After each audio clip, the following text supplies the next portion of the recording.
Welcome to another episode of DD on the Spot. As always, I'm your host, Ryan Johnson. Before I get to our guest here, I'd like to remind everyone that if you enjoy this content, to please give a like and subscribe down below. We greatly appreciate it. We have Ariel Jones on the podcast with us. She's a certified personal trainer, and she's an MPC competitor. Ariel, thank you so much for being on the show. Thank you so much for having me. Absolutely. So why don't you give us a little bit of a backstory on what inspired you to adapt that healthy and fit lifestyle? So, whenever I first started lifting, it was actually in high school. I used to lift for softball just twice a week, and we were probably doing everything wrong, like everything. You probably know that. Yep. But whenever I graduated, I started running a lot because I really thought that that was how to look the way that I wanted, which I found out that lifting weights was going to be the way I wanted to do everything whenever I started following Nikki Blackketter. Mm-hmm. I saw her do, I think, her second show, and I started watching her vlogs, and that's really how I got into it. And my boyfriend at the time actually brought me to my first gym, and that's, I mean, it's been ever since then. It's gone up from there. And I always sort of like to make the point, like, if you were to walk into a gym with 100 people, there's 100 different ways as to how people to look the way that they look, whether it comes down to their nutrition, what exercise they do, how many reps they do. I mean, there's so many things that just add up to that final package that people don't realize. Was that a struggle for you, finding out what specifically worked best for you? Because like I said, if you were to go up and talk to someone and say, like, hey, what did you do to look that way? What worked for them is 99% of the time is not going to work for you. That is so true. I've tried so many different styles of lifting, and honestly, most of them have been through watching YouTube videos, through bodybuilding.com, just finding my own styles, talking to trainers that I've worked with, that I've seen in the gym, just asking as many questions as possible. And honestly, the first probably year or so I started lifting, I was doing exactly what Nikki Blackketter was doing. So, I got far with it, like, the newbie gains or whatever. But to a certain point, I had to start kind of figuring out what worked for me. Yeah, absolutely. And at what point in your journey did you decide, like, hey, I could compete, I could do this? How long into it before you finally realized, like, hey, this is something I could do? The first day that I found out what competing was, I knew I was going to do it. I'm like, I'm going to be the best at this. I'm going to do it and do my best. That's awesome. So Yeah. everyone that we bring on, I mean, everyone has that one body part that really, really takes off and that they don't have to train as much. And then everyone always has that one body part that really lags behind that they have to sort of overtrain. What are those for you? I'd say my body part that I've never had to train is my arms. I played softball, Yeah. volleyball, basketball. I've never had to do my arms ever. And I'd say the part that lags the most for me is my lower back. I've always had lower back issues since my freshman year of playing sports. And ever since then, it's just, it holds the most body fat for me. It's the least muscular. It's been rough with that one. Yeah. Yeah. I mean, for me too, I mean, my back has been the one thing for me that grows really, really quickly. But everything else, I mean, my legs, just like every other guy, where my legs, I got to work on them too much. And I hate it every day. But it's something that it has to be done. So, For sure. yeah, absolutely. So, one of the myths that I love to bust is, I mean, it's gotten better with Instagram, I'd say, like the last 5 years, but there's still so many women that just believe that if they touch one weight, they're just going to gain 50 pounds of muscle overnight. Did you ever have that fear when you were getting started? And even if you didn't, what is your main response? Because I can guarantee that you probably hear that a lot from women. Oh yeah. No, I hear it all the time. Every single client I've had has said something about it. But actually, whenever I first got started, that was my biggest fear, was like, that's what everyone tells you, is as soon as you start lifting I had muscular arms already. Your arms are going to get huge. Like, your body's going to get huge. You're going to look like a man. That's the biggest thing. Everyone tells me, like, you're going to look like a man if you do this. And I started lifting, and it's hard. It's hard to gain muscle. So whenever women tell me that, I'm like, listen, you're going to have to eat like so much more. You're going to have to train so much harder if you want to do that. So if you think of that, like, it's so hard to gain muscle, like, you're not going to do it just by normal training and everything. Oh, absolutely. That's what I always like to say. I always like to tell the story of when I was in college.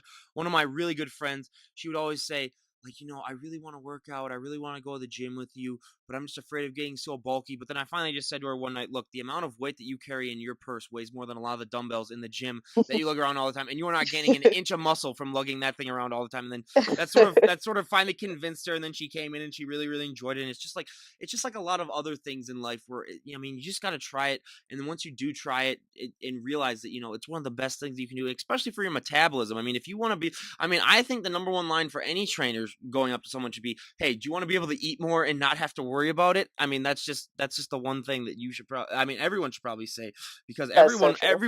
everyone wants to eat more, and everyone wants to be able to have more and not be able to worry about the way that they look, and then that's one of the best things that they can do. And another big thing that I always like to sort of bust is for myth wise, is that same with women too, is that a lot of women too also believe that there's going to be like these big 400-pound guys in the gym that are just going to be like super mean or intimidating and make it like not a fun environment to work out. And to that I always say, all of the people that are in the gym are going to be more focused on them than they will ever be focused on you. Most of them won't even know that you exist because they'll be too focused on their own workouts. And I can't stress that enough. I mean, there's been even I've been intimidated to go into some gyms just because some of the guys in there, I'm looking at them and I was like, okay, this wouldn't seem like my normal crowd that I'd be associated with. So it's just, but they can be some of the more nicest people on the planet. Just they're so willing to talk and share their stuff. So it's always everyone out there, make sure that you're aware of the fact that there are going to be a lot of things that you might have to overcome when you're going to the gym, but it's so worth it in the end. But now going back to your journey, when you decided to compete, how long did it take you to prepare for your show? How many weeks did you do for your first prep? So it's a funny story. So I actually, like, I knew I was going to do a show like as soon as I started lifting, and it was about a year into lifting that I was going through a really bad breakup. I was actually talking to a bodybuilding coach for that boyfriend at the time, and I was trying to get him into it. He really wanted to do it, blah, blah, blah. We broke up. The coach asked me if I wanted to do a show, and I'm like, I'm not ready. Like, I can't do this. Like, and he's like, yes, you can. Like, you can do it. So I was starting, and it was going to be an 8-week prep for my first show ever. It was the Natural Ohio. It's run by Dave Lieberman. Oh wait, no, it was the Francois Classic. That's the one that I was planning on doing. I went to my first posing session, and she was like, "You're ready to do it now." Like I'm like, "What?" Like, I can't do this right now. Like, I was so Just get awkward, on so stage shy. right now. That's she. Yeah. She straight asked me. She's like, this was the Lieberman she was Mhm. talking about, the Natural Ohio. She's like, it's in 2 weeks. You could do it. She's like, you're not on anything, are you? She's like, this is a natural show. I'm like, no, I'm not taking anything. She's like, you should do it. And Oh in my 2 weeks, I did god. it. Yeah, it was crazy. Ended up placing fifth in my class, and I fell in love with it. I did two more shows right after that, and then yeah, just kept doing them. I always like to ask, like, what was your first prep like? But you didn't really have a first prep. You had basically like two No. weeks. You had 2 weeks where you're just like, oh, okay, I might as well go and get ready. So that's actually a great story. But I got to ask, being a very pale person myself, coming from the upper Midwest, what was that experience like putting that tanner on for the first time? Because we get so many people on here that just say like, everything really seems to pop out. You see muscles that you never even knew that you had. What was that That's so true. experience like for you putting that tanner on for the first time? So I actually, like, during my first year of lifting, I don't know, it seemed like there wasn't a whole lot of fitness girls. Like, I kind of got into it like around that first, like, people started doing it and Mhm. everything. Well, I got in contact with a tanning company called Rosa Self Tanning. Immediately, he brought me on as an athlete, and so my first tanning was not bad at all. I was really close with the CEO, Anthony, and he put the tan on for me. I went with my friend. It was easy. Like, everything about that was easy. I've heard horror stories, but Oh I've yeah, never we've had a we've heard problem with we've the heard tan. so many. That's why I like to ask the first story to be able, but yeah. So you had it, yeah. So she had it really really easy, everyone. But Yeah. again, I just gotta say for everyone out there. I mean, it's like one of the things that they don't realize, that all the hard work that goes, not even in just getting ready for the show, but just the tanning part as well, is like you cannot do anything with that tan on. You can't sit down on anything. Oh, You can't no. really do. You're basically just immobile for the next couple of days, and like a lot of, like the big things, like you can't put on deodorant. So then I always tell people, it's like, do not go backstage to these shows. You will not like what you smell. So everyone Oh, just wait. that's a myth too, though. With some tans, you can put deodorant on. Okay, good. It's a spray deodorant, so Oh, you okay. put that on as long as you don't get it all over yourself.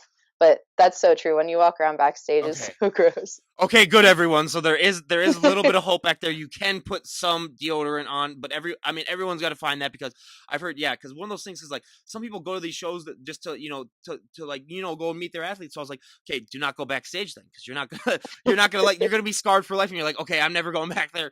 I'm never going back there again. But it's one of those things too, where people just don't realize all of the stuff that really goes into it.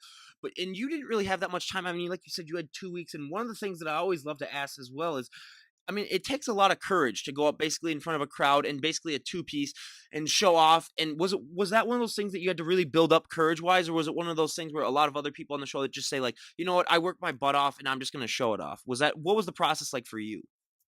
Wow, that was the hardest part. But I Mhm, mean, since I knew like that I was going to do a show mhm, someday, I had been practicing posing for that entire year. Like I would randomly just pose in the bathroom in the mirror, you know. So that part came so natural to me. I remember standing on stage. They had us lined up like at a normal show. There was over 30 girls in my class, mhm. and I was on the one side. So they went through, and each name they called, I could feel my Yep. heartbeat just a little bit faster every single time. I have such stage fright. Mhm. Like I can't talk in front of big groups, or I couldn't at the time. It's gotten a lot better. And but every time, and whenever they called my name, I remember standing there, and all of a sudden I was back where I was standing, and I just blacked out. Mhm. Like I blacked out, did my routine, was already back at the line, like breathing heavy. Like I don't even remember doing the routine at all. Oh, that's So yeah. thank goodness it went well. Oh yeah, absolutely. I mean, yeah, being a pitcher myself, I had those moments a few times myself out there on the mound. But yeah, I completely understand what you're going through. And I mean, since it's gotten better, or since you've evolved too, what is that feeling like? Because I always like to ask, all of my bands that I have on the show, or any of my health and fitness people, for my bands, I like to ask, like, what is it like performing live? But that also applies to some of our guests that do shows. What is that feeling like for you when you get to step on stage and show off all of that hard work that you've been preparing weeks upon weeks for? What is that feeling like for you? It's amazing. It's like an addicting Mhm, feeling, I guess. Like you put all this hard work into everything, and like from what you eat to training. I mean, most of us have full-time jobs on mhm. top of that, full-time jobs, online training, doing all these other things as well as putting all this work into your physique, your hair, your makeup is important. I bedazzle my own suits, so putting all that work into a Nice. suit, yeah, that takes hours. Yep. And I mean, it feels like just seconds on that stage, but it's such an addicting feeling. Like it's just like a rush. Like Mhm. I love it. Oh yeah, and I always like to say, like the women have to go through so much more, because, like you said, you had to bedazzle your suit, whereas guys, they just basically just show up, and that's Yeah. basically all that they have. So yeah, that's definitely one of those things too. But now, what is your go-to post-show meal? Post show meal. Oh, so almost every single time, I go to Longhorn Steakhouse. Mm. I get it's like their smallest ribeye, but it's still huge. I get a ribeye with mushrooms on it, a Oof. loaded baked potato. I get a salad. I barely eat any of the salad though, because I'm like used to Really? that. You get a salad? Come on. You know the sides. I don't want to Oh get any yeah, well, other yeah, sides. yeah, yeah. Sometimes if I'm really feeling it, I'll get Mm, some shrimp. mm, And then I get their triple, like it's like their chocolate stampede mhm. cake. And then I tell myself, I'm like, I'm gonna eat all of this. And I never share it with whoever I'm with. I never share it, and I never eat all of it. Oh, that's awesome. Oh, believe me, you're not the first person that said that's had salad. We've had like 4 or 5 guests that say salad, and I'm just like, really? You just really like torturing yourself then, if you just get a salad after you've competed at a show. Like you're so hungry, you just Yeah. need something right away, Oh, and that's the oh, first thing they bring. yeah, absolutely. Like if it was me, I'd probably just go to like a Five Guys and just load up on burgers or anything like that. Oh, But I mean, one of the big things that I love to talk about on here, because it's not talked about enough, I don't think, on Instagram or any other places, is that people don't realize that you guys have sort of manipulated your body through all of the working out, into all the nutrition, into looking a way that is not sustainable. I had so many of my friends who watch this podcast come up to me and say, like, some of these bodybuilders, or these people that compete that you have on the show, they must look, insane 365 days out of the year. And it's like, no, it's all about, looking good for that one day. And then a lot of them gain weight, even that night. I mean, we've had people come on and say that they gain like 20, 30 pounds the next week just from, not being able to do the healthy reverse dieting where they can, gain pounds, eventually. But has that been a struggle for you, realizing that, like I said, that all of the hard work that you put in, like, you are going to have to gain weight afterwards. And a lot of people that we talk to, get anxious or they get depressed. What are some ways that you've sort of dealt with that fact, knowing and just doing it the healthy way, whereas you're not like going crazy thinking like, oh my God, I am going to have to put on weight? So, like, the biggest thing with me was I knew I was going to have to gain muscle, and with muscle comes fat. I mean, it's just how it works. And for me, I did so many shows back to back to back. I never really had an off season until my last show was last April or May, like the beginning of May. And that was my first off season, has been ever since then. So gaining all this weight, and because I'm about 30 pounds off from my last stage weight, 30 or 40. And I mean, I did struggle with it. I didn't gain it very fast, so it wasn't like an all of a sudden thing. But I knew I was going to have to put muscle on, and this is just how it works, like how you're going to have to gain that muscle. And I'm working to kind of cross over to figure right now. So I mean, I know I'm going to have to look like this for a little bit, so it's all going to be worth it. Oh yeah, and it's definitely one of those things where, I mean, it's a sport where you're not going to get results just like that. It takes a lot of time and hard work, which is why, I mean, I just get so inspired talking to people that do that, just because it is such a time valued thing. And then I also got to ask, what was it like wearing those heels? Have you worn heels before a lot? And because we've heard so many horror stories about people who's like, yeah, wearing those heels was the worst thing about it. But what was that experience like for you? So I knew, like, oh, I'd never worn heels Mhm. before, but whenever I found out, like, I was starting my prep, I put these heels on that I had. I forget why I even bought them. I didn't even wear them. I wore those, and I'd walk around my house in them. I'd walk around like on the carpet. I'd wear them to the gym, like not to the gym, but in the gym whenever I practice Work out in your posing. heels. Yeah. I've seen that Ashley No Sarah does Yeah, that. yeah. She has video on that. But no, my coach told me to vacuum in them, and that's what helped me the most. That's what I've given girls advice, like on posing, like wear your heels whenever you can, and that's how I got used to them. My biggest trick backstage is because I was always scared my feet were going to slip out of them. Like that was my worst fear, is the trip on stage. So one girl said to put sandpaper on the bottom, and then my thing is I have spray adhesive that I use to glue my suit down. Mhm. Well, I would spray it on the bottom of my feet before I put my heels in, so then my heels wouldn't slip. My feet don't slip. That's a good tip. I was just gonna say, because Yeah. our second health and fitness guest that we had on was the tallest ever bikini competitor of all time. She was 6'3", and so she was about 6'8" or 6'9" in heels. So yeah, that would definitely be interesting. Well, especially for her. And then she lived like 5 minutes away from me, which I had no idea. So that was kind of Oh weird, wow. because I was like, oh, where are you from? And she's like, oh, blah blah blah. And I was like, oh, that's like 5 minutes away from me. And she's like, oh yeah, that's weird. So yeah, just a little coincidence. But now I always like to ask these two questions, especially for any of my health and fitness guests that I have on. So one of the things that I really picked up on is when I started putting on, all the muscle and getting bigger and stronger, especially in college, is that you're going to get asked to move a lot of people's furniture. You're going to get asked to open a lot of pickle jars. I'm I'm still at home with my parents for the next few months before I move out, but every time they come home with groceries, I basically have to lift the entire car into the driveway. Has that been a similar experience with you, where just because people know that you work out and obviously you look the part, where they just assume that you can do favors for them and that they ask? Oh, that that's so real. Actually, we're moving my boyfriend's sister Mhm. tomorrow, so Oh that's funny yeah. that you say that. Oh yeah, no, that's been a thing. Not so. I mean, it's not so much for me. Mhm, Like, I don't. I mean, I think a lot of people kind of underestimate women, mhm. especially like I'm in Ohio, so most of the time we're wearing like hoodies. So Yep. you can never really see the muscles and stuff. I'm in But it's Minnesota, most I know all about those hoodies. yeah. But ever since I started lifting, I've been Mhm, dating guys that lift, so it's mhm. mostly on them. Like people are like, That's a "Oh, good like ask your strategy. boyfriend to move."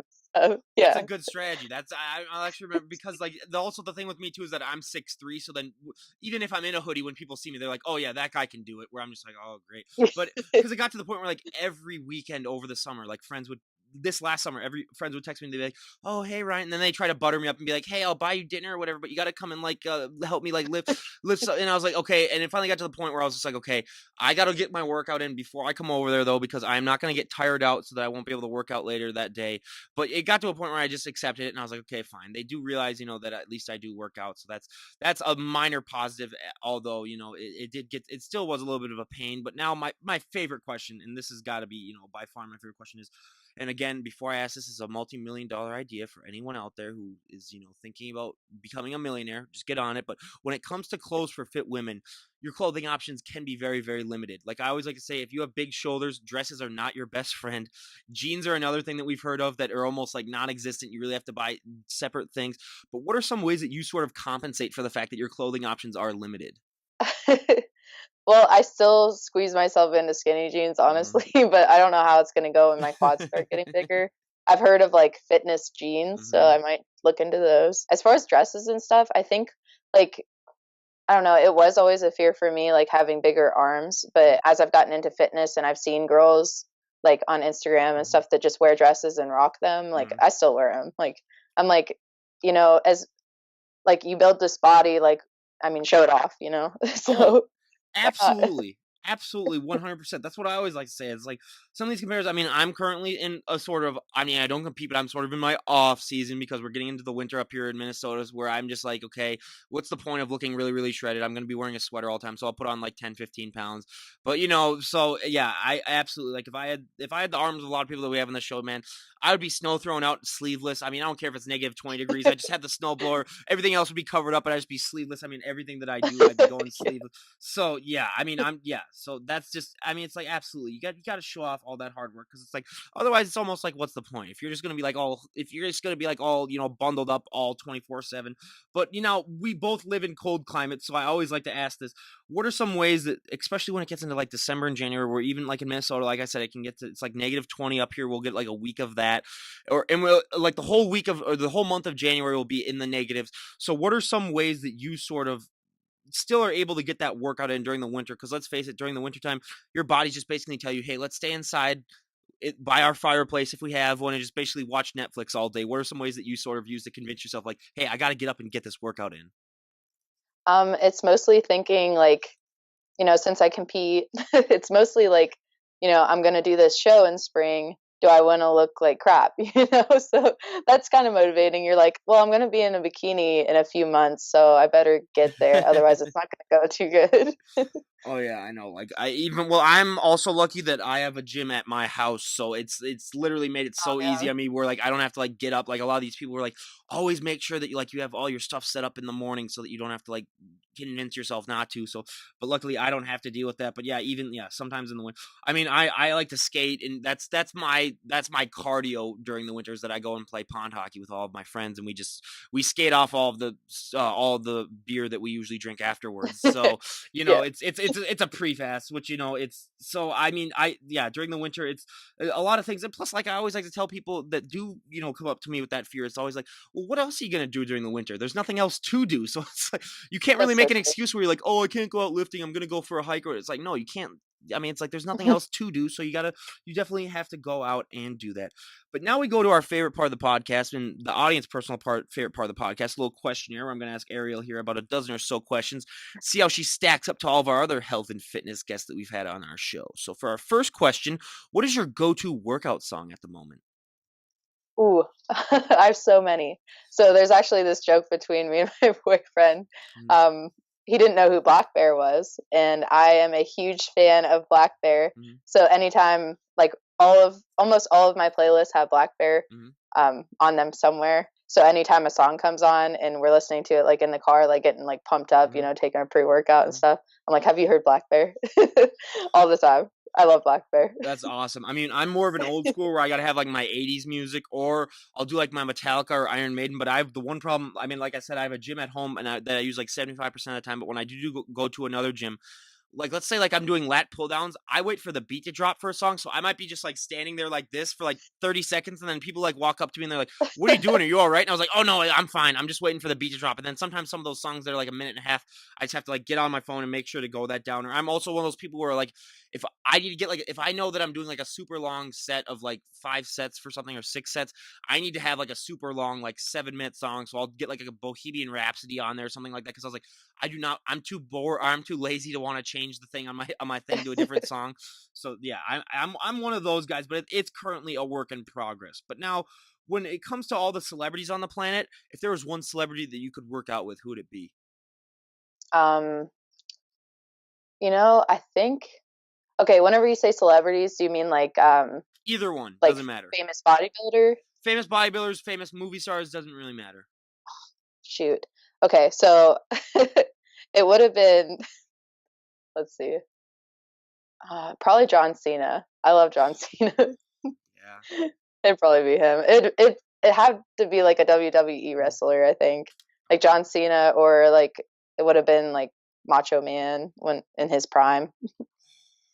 Okay, no, you are not going to believe this, but yeah, Macho Man was my favorite wrestler of all time. But and okay, so I didn't know this. I was 5 years old. I was walking down the aisle at Target, and then I hear because he was there with some fans. I hear an "Oh yeah!" So then Oh I was like, I yeah. didn't know who he was at the time. So I was like, what's this guy doing? So then he was like walking down, and this was when he wasn't with Miss Elizabeth anymore, so he was with someone else.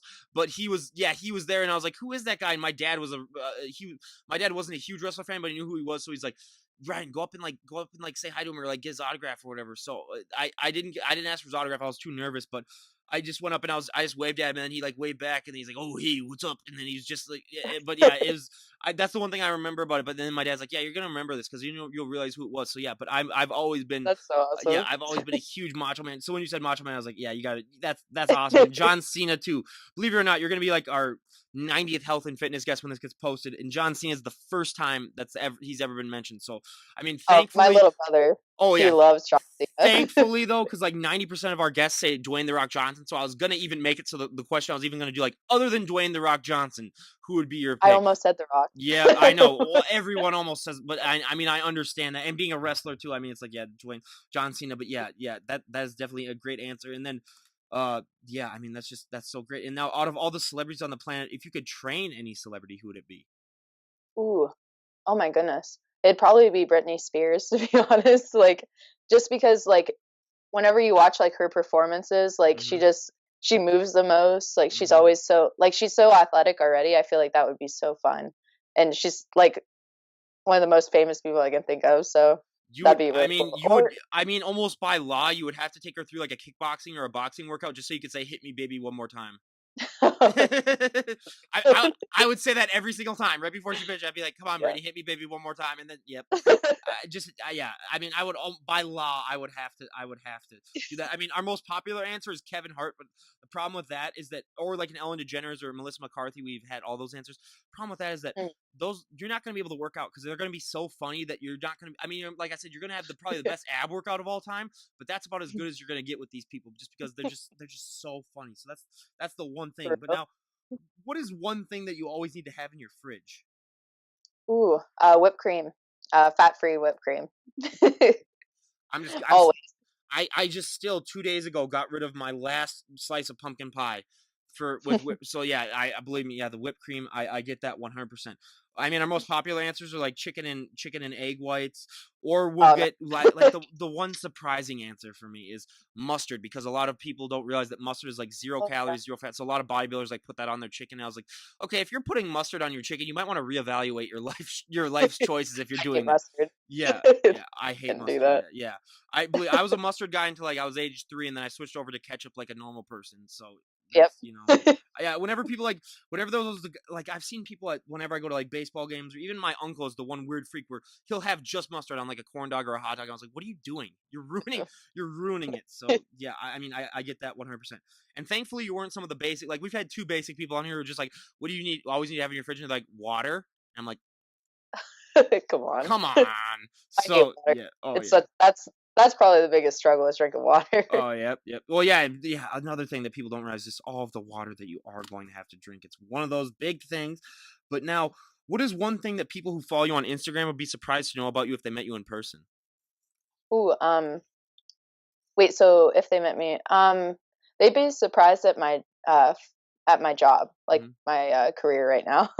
What is your career? So, so right now I work for the Ohio Department of Transportation. Nice. So I have a CDL. I plow roads. I spread Yes. salt.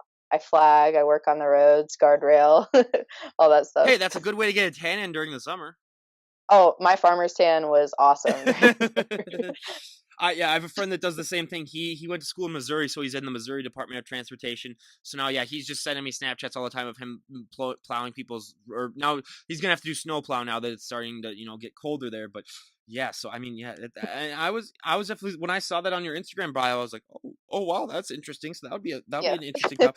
I mean, I work for UPS and I do a lot of box loading too, so I get I don't get to go outside as much, but yeah, I'm also get that physical jobs that have. So I mean, and I really enjoy it. But yeah, that is something that I think a lot of people would be surprised. So what was the last TV show that you binge watched? Um, the last one, ooh, right whenever I got Hulu, binge watched Rick and Morty. Ooh. I loved it. Okay, you're gonna hate me, but I've never seen Rick and Morty before, so Oh, I I definitely think need to get on it. yes, you do. It's hilarious. It's kind of it's very crude and weird. Oh, Like those are I my don't think favorite. Those are my favorite type of okay. shows. Yeah. Like if you like Family Guy Yeah. and South Park. like Yeah. Futurama Yeah. and stuff like that, South Oh, Park, oh yeah, it's so absolutely. Like, and the thing like is, like, all of my friends have watched it, but it's just been one of those things where I've never like it's either like never been on when I've been like searching channels, or it's been I've never really got. But yeah, a lot of my friends swear by it, so I'm definitely mhm. going to have to get on that. So, what is your favorite TV show of all time? My favorite of all time is American Horror Story. Ooh, Hmm. wow. That's our well. That believe it or not, that is actually our second American Horror Story. So you wouldn't think that, but I am not. I was going to announce this, but since you're on, I'll announce it. And you sort of brought it up. In 3 weeks, if you know who Tasha Farminga is, she's in American Horror Story. I forgot what role she plays, but Um, sh- is she's kind of like our age. She's like young, and oh she wears the yep, what yep, does she call it? It's the the little nun knot. She thing. calls it she she has a name for it. Yeah, I forgot what it Oh, is. it's something really bad, but it's Yeah, so she funny. looks like she's like kind of short. Like she looks kind of like she looks younger than she actually is, but yeah, but she's coming on the podcast because she started her own little charity, and I've been talking to her about like coming on and talking about it. And then she said, yeah, and I do go, we're gonna have a lot of questions about your acting career too. And she goes, oh yeah, that's fine, no worries at all. So I'm coming up with some great acting questions. And then we also from Friends, the lady who played Ross's first wife, Carol, the lesbian, is coming on to talk about that because she started charity. And I said, you do realize like half the questions are going to be Friends questions, right? And she goes, oh yeah, I get that all the time. So now I'm coming up with like the 30 to 40 best Friends questions and just going to hurl them at her when she comes on. So that should be really, really awesome. But now, That's exciting. what is a guilty pleasure movie that you enjoy? Um, hmm. I don't know. I can't think of one.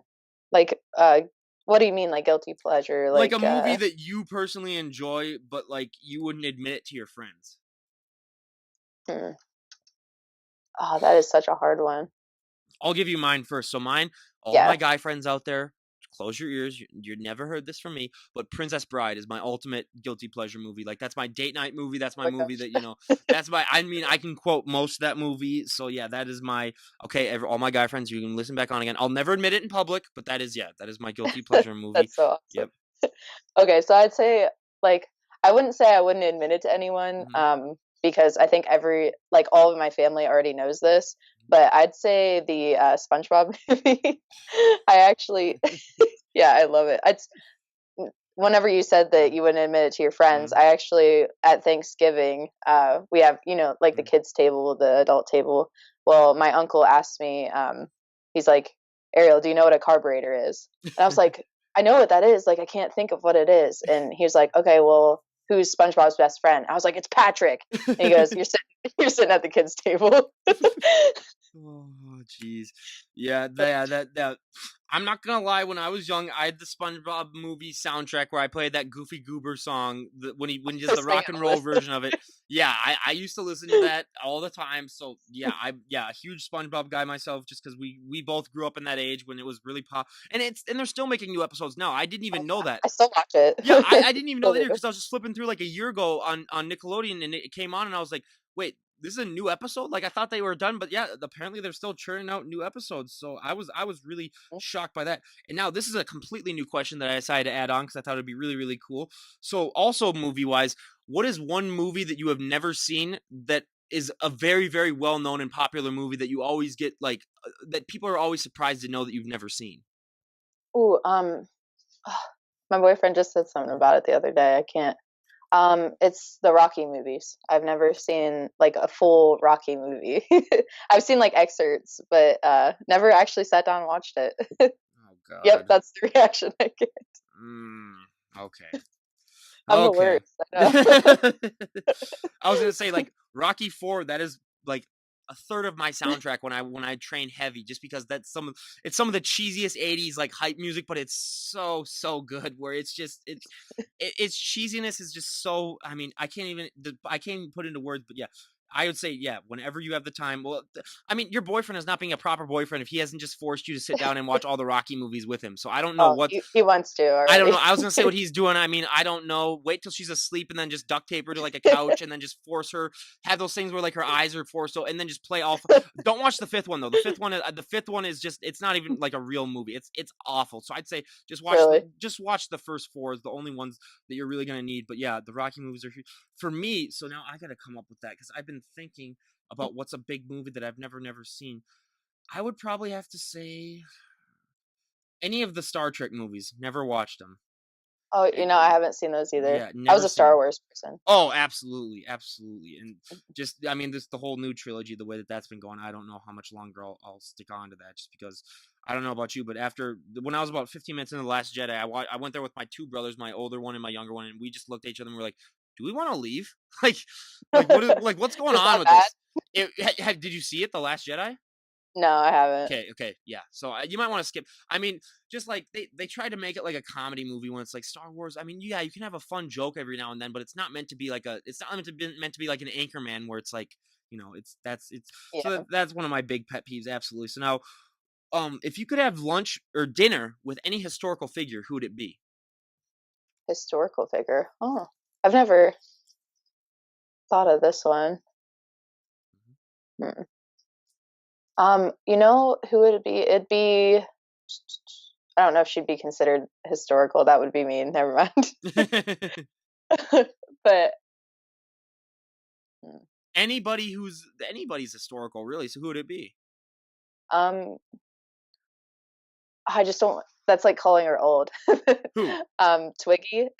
Twiggy. She's she's like a famous model. She Oh, no idea. um yeah, she probably not a lot of people would know her, but probably like her or Marilyn Monroe. I was gonna say, Some out of all the people on the planet that have ever lived, you would choose Twiggy, a model? But yeah, Marilyn Monroe. That's our most popular answer for the girls that we have. But for the guys, I mean, for me, I'd choose probably like one of the founding fathers and have just a dinner with them. But here's the thing: like, I'd probably choose like a George Washington, but I would not be too happy with the fact that he had whale's teeth and that he probably had the worst breath of all time because they didn't have hygiene. So what I would do is I would have probably like a 40-foot long table and he would sit at one end and I would sit at the other. So it'd be like those scenes that you have in movies where like there's two people that like don't like each other and they're forced to sit at a table. So it's like super far away. So it'd be like that where I'd just be like, oh, hey, George, tell me your life story or whatever while we're eating this meal like super far away because I don't want to get sick or I don't want to have to smell your absolute horrible breath. So yeah, but that would definitely be an interesting conversation to have. Absolutely. So now what is your favorite fashion trend of all time and least favorite fashion trend of all time? Ooh, I'm really, really into actually did this for my Halloween costume. The ripped up jeans with fishnets. Hmm. I really, really like that. Um, I'd say my least favorite is all the pastel colors. I'm not a fan of those. I don't think they're flattering Yeah. unless you're like really, really, really tiny. I think they look Hmm. good, but whenever you have like I don't know, a little bit of Hmm. fat, just like the littlest bit, I don't think it looks good. Yep. No, I gotta say, I mean, my favorite is probably going to be flannel. Not just because I do think that a lot of it does look good, but also because living up in Minnesota, you're going to need something that can be very, very warm and very, very. So a lot of people are wearing that a lot. So I do enjoy that. And for least favorite, I would probably have to say, I'm sorry, but fanny packs. I mean, it's like, guys, come on.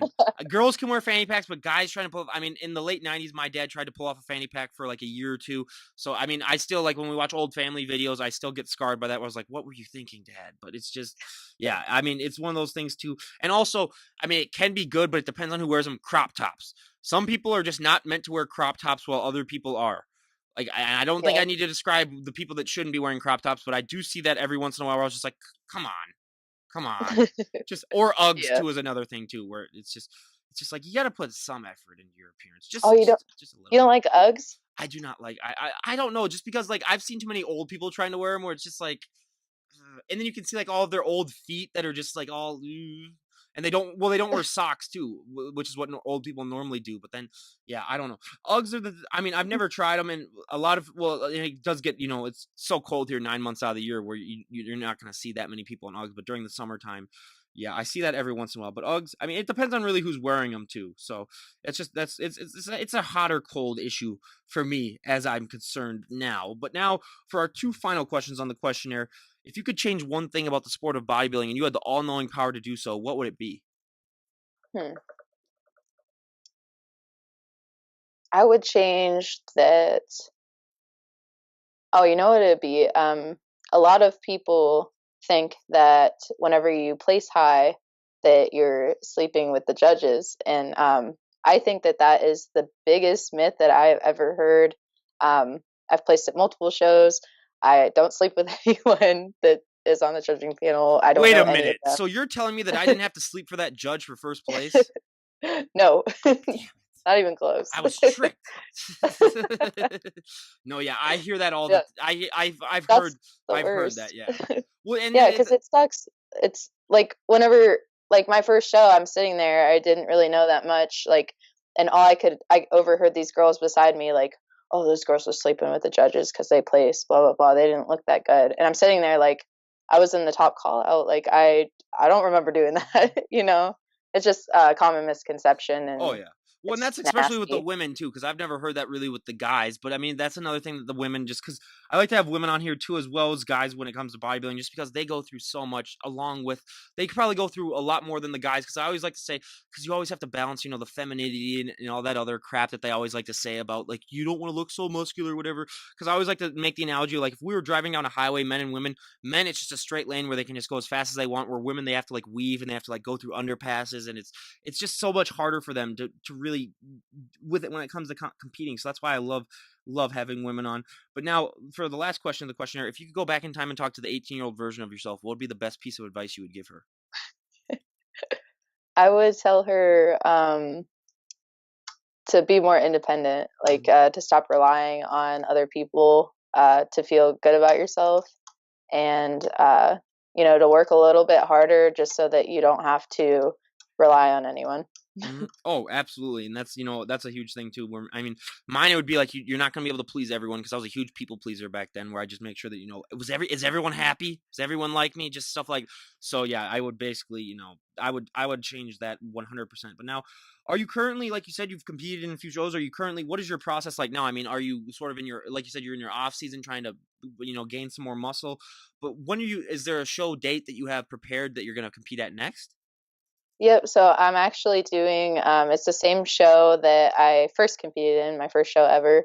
It's Dave Lieberman's The Natural Ohio, and it's April 6th. Oh So wow. I'm like 18 weeks out today, still building muscle. I plan on starting my cut and whenever I get to 12 weeks out. Oh crap, I just realized that April is 18 weeks out. You're like, yeah, I'm 18 weeks out. I was like, wow, that soon? Yeah, so Yep. we are fast approaching it, but what are your plans also? I mean, luckily, like Christmas and New Year's fall right before your 12-week prep starts. So are you planning on just letting yourself enjoy the holidays more, or is it the fact that you realize like, hey, my prep is gonna be like starting a week after that? Are you gonna take a little bit more caution, or what is your plan for that? So my plan is like we've already my boyfriend's actually doing the prep with me, so it's going to be a lot easier. But started my clean eating right now. So I do macro counting, but I started doing more whole foods now so that I'm just used to it. And I'm going to do like refeed days on Christmas and like for Christmas gatherings and Mhm. stuff. As far as New Year's, no drinking, unfortunately, but I know it's going to make my prep a lot easier. Yeah. Oh, no, yeah, it does. And believe me, that does too. And yeah, that's just a whole, you got to make sure that you don't drink. And that's another thing that I think, one of the things that people don't realize, though, too, is that the people who do look really great like that, their social lives do suffer a lot, especially during their preps. But it's all worth it. I mean, and it's really, really great. So again, Ariel, I mean, we cannot thank you enough for coming on the show. It was really, really great having you on. Everyone, go and follow her down below. I'll leave all of her links for Instagram and everything else. If you need any advice or any personal training advice or whatever, go and give her a message. I highly, highly recommend it. Is there anyone that you would like to give a shout out to before we wrap things up? Oh, I don't know. I guess Shout shout out to your out to boyfriend. yeah, shout out to him. No, but honestly, shout out to all of my followers on Instagram, to my family, my friends. Honestly, like whenever I first started, it was a struggle. Like it was hard because not a lot of people understood what I was doing. Mhm. And from there, like I just kept pushing. And all of the people that follow me now and that support me and send me messages and comments and everything, like shout out to you guys because that's why I do it. I love sharing all of my stories, like how I progress and everything, like, and they're the reason I do it. So Absolutely. thank you. It's a huge, very supportive community, and that's why, that's what I love about it. Most people don't understand is it's how supportive everyone is. But again, Ariel, we cannot thank you enough. I mean, you were an absolute great guest. Everyone, like I said before, and I'll say it again, go and give her a follow down below. It will inspire you to sort of put down those Twinkies and get off the couch and start, working out a little bit more. I highly, highly recommend it. And again, you guys, this is Ryan Johnson, DD on the spot, signing out. Have a great day, everyone.